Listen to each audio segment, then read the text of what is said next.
It was September 1959. Two trains were running in the night. A hurricane was blowing and communication was down all along the East Coast line. And Leroy was a switchman. He knew every switch, up and down lines. Two trains are running in the night. Call came out of CB. The switch had to be turned or two trains on the same track headed for fateful destiny. One out of Boston and the Georgia freight at the Jersey Shore was the estimate. Leroy knew the switches that had to be turned, so he hopped in his 57 Ford Interceptor. You could hear the rubber burn. Trees and poles and burning everywhere.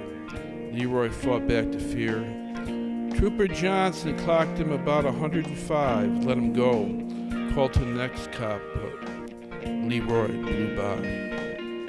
He slammed to a stop at the rail hub, ran out, got his sledge from the trunk. He swung and broke the chain and lock. He hit the switch handle as hard as he could and moved it creaked with a thud.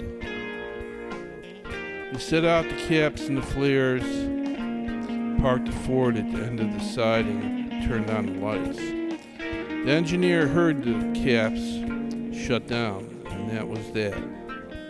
Leroy saw the light up ahead. He ran and covered his head. The train overran the siding. The Ford was hit hard, spread in pieces for 100 yards. The train ground to a stop, and everyone was okay. For the Ford, it was the end. Leroy saw the Georgia fly by. It seemed it was only a count of 5. Leroy never told anyone till 1969. Two trains running in the night.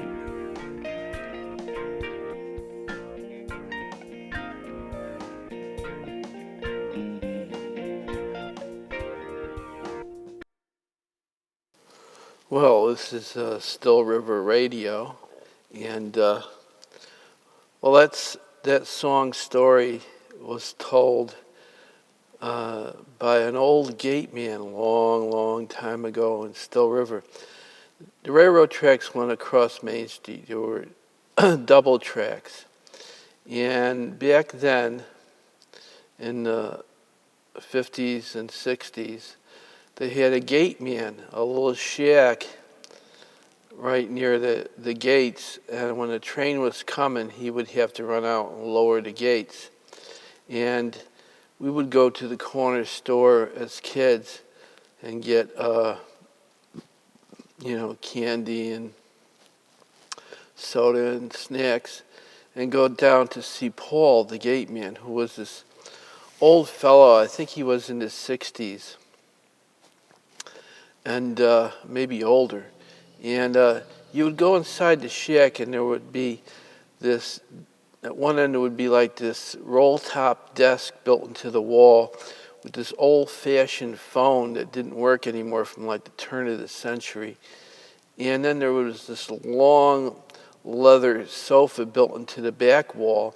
And then the far corner was this, what they called a pot-belly coal-burning stove. And that thing would heat up till it was red on the bottom. And in the winter, it was warm in there. And he would have this signal box, and he knew when a train was coming. And he would let us put out, you had to hang lanterns off the gates at night because they didn't have electric lights hooked up yet to the gates. So he would put the gates down and stop all the traffic, and we would put the lanterns, which were like wick-burning oil lanterns, on each gate. And, he told us this story. I did the song story with quite a few embellishments. It's probably about 40% true.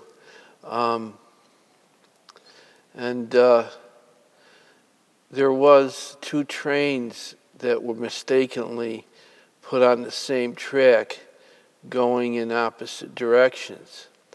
And the gate, the switch master or switchman knew how to switch the trains to the right tracks at certain junctions.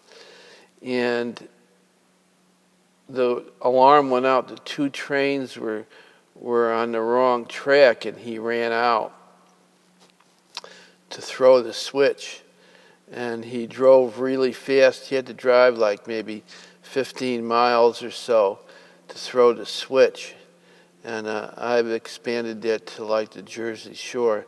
But anyway, that's the song story that I have. And this is Still River Radio.